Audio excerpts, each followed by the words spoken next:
J'ai une question pour vous deux. Benoît Dutrisac. Je suis là pour aider. Qu'est-ce qu'ils veulent, Mario? Mario Dumont. Une réduction de la tâche puis une augmentation de salaire. Ben, c'est cave. C'est des crapus. C'est cave dire ça. Ils ont tellement tout. Non, ils ont déjà eu plus. La rencontre Dutrisac-Dumont. Fais un petit effort. Salut Benoît. Bonjour. Depuis le début de notre saison, on s'est parlé, les auditeurs le savent, à quelques reprises de congestion routière.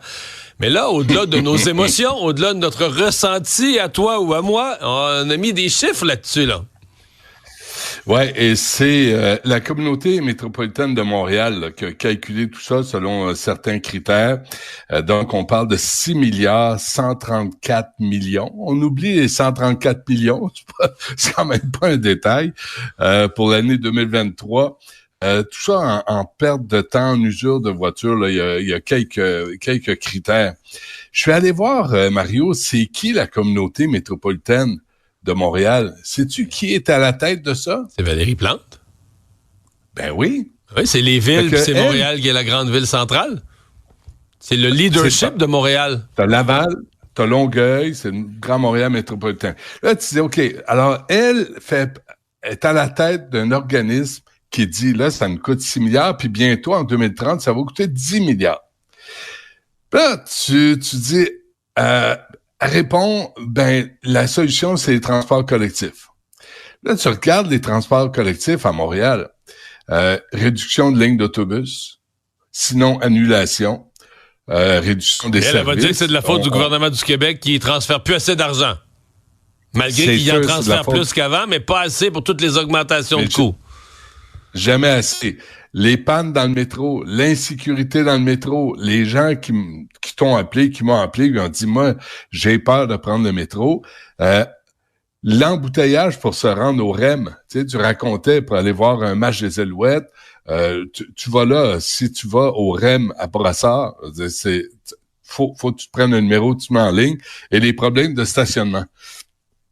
Nulle part, on parle de la mauvaise gestion des chantiers. Nulle part, on parle de cette culture de vouloir nuire aux automobilistes. On recommencera pas, là. Et c'est quand même extraordinaire d'avoir la mairesse qui est, selon la doctrine écolo, là, de vouloir nuire aux automobilistes avec le gourou Ferrandez. Et elle est à la tête de ça et on lui dit ça coûte 6 milliards. Puis elle a dit, on va. La solution, c'est le transport collectif. Mais la solution, on peut pas vous la donner, on peut pas vous la fournir. Hier, là, mais si ça coûte 6 milliards, Benoît, mais si ça coûte 6 milliards, ça devrait aussi vouloir dire on met jamais de cône pour rien, on crée jamais de congestion inutile, on s'obsède de créer de la fluidité pour baisser ça peut-être à 5 milliards. Et ça, la ville le fait pas, là, zéro, là. Je t'invite, tu t'en vas tantôt à TVA, je t'invite de prendre Rachel. Hier, j'ai pris Rachel jusqu'à Papineau. Benoît, je suis pas capable de me rendre. Hier, ça m'a pris 47 minutes. Tout est fermé. Là, Rachel, Mont-Royal est bloqué. Mais ils ont mis des cônes et un panneau de signalisation dans la voie de gauche pour aller tout droit, puis il n'y a pas de travaux. Il n'y a personne qui travaille. Il n'y a pas de chantier. Il n'y a rien. Ils ont juste sacré des cônes là. Fait que Mme Plante devrait être virée à la tête du comité, de la communauté métropolitaine de Montréal. Ça se peut pas, là. Ça se peut pas. Alors, ça coûte 6 milliards. Elle sera pas virée. Il n'y a même pas personne qui se présente contre elle. Attends, ça s'en vient. OK. Bon. Restons sur la ville de Montréal qui a octroyé un permis résidentiel dans un mur mitoyen avec la salle de spectacle La Tulipe. Et donc, le citoyen en question, résident, donc parce qu'il y a eu un permis pour faire du résidentiel, il y a un résident, vient de gagner hier la cour d'appel qui force La Tulipe à ne plus utiliser de haut-parleurs. Donc, ils ferment leurs portes. Mais t'avais pas ce problème-là à l'époque du burlesque? Non. Tu sais, quand il y avait le burlesque avec Jules Latulippe, et la poune. Parent, et la poune, puis là, il arrivait, puis la belle-mère, puis son rouleau à pâte.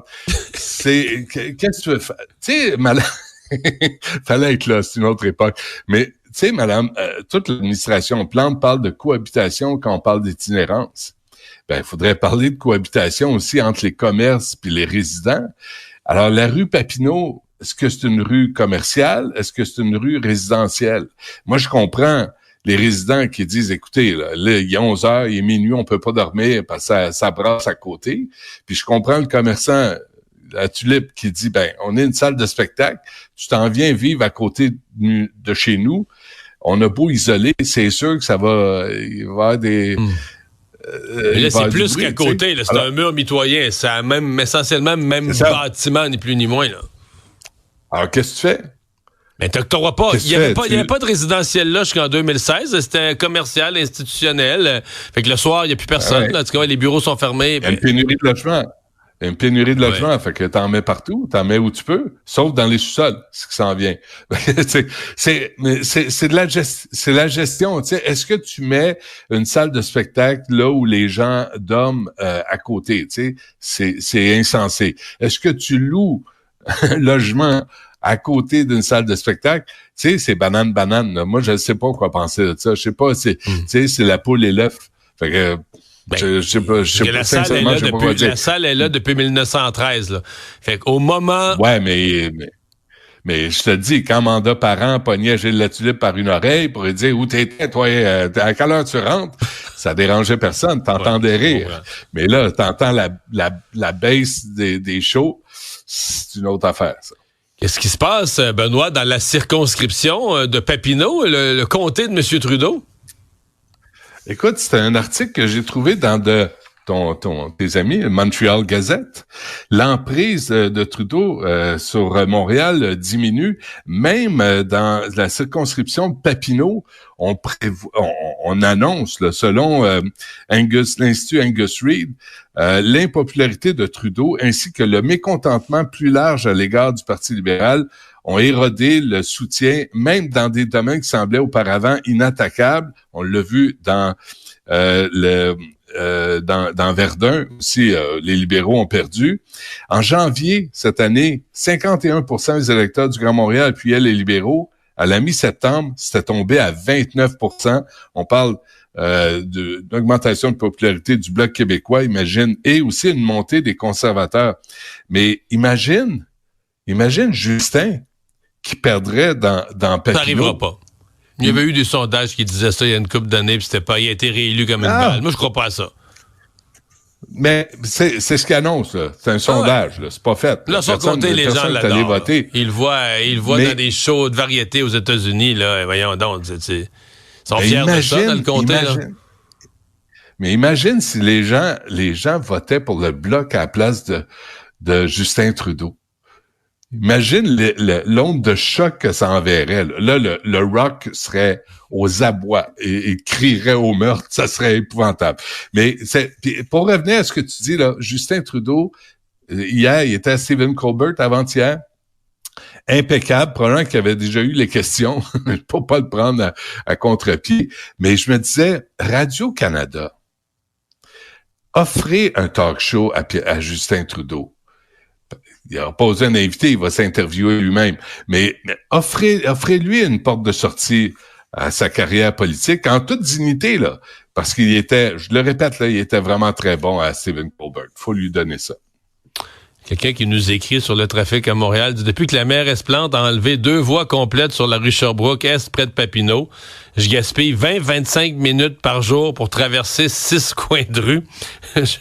Moi, le faisant tous les matins, je confirme ce que cet auditeur nous dit. Mario, c'est frustrant parce qu'on a l'impression de parler dans le vide. Tu sais, t'invites Philippe Sabourin, qui est oui, bonnes intentions, le porte-parole de la Ville de Montréal, puis tu parles dans le vide. Tu sais, ils saisissent pas ce que les gens vivent, ce que les travailleurs vivent. Puis ils disent le comprendre. Mais effectivement, ça prend quelqu'un, là. Ça prend quelqu'un de se présenter à la Ville de Montréal. Au plus sacrant. Je te garantis qu'on va surveiller ça. Hey, salut Benoît, à demain. Mais tu finis à CN, toi, assez tôt, là. Tu pourrais aller maire de Montréal. Il me semble que ta journée serait complète. J'habite même pas, je suis même pas citoyen de Montréal. Tu trouves un pied à terre, là. Ça se fait, ça. Ça se règle vite. Hey, salut à Pense-y, Mario. Pense-y.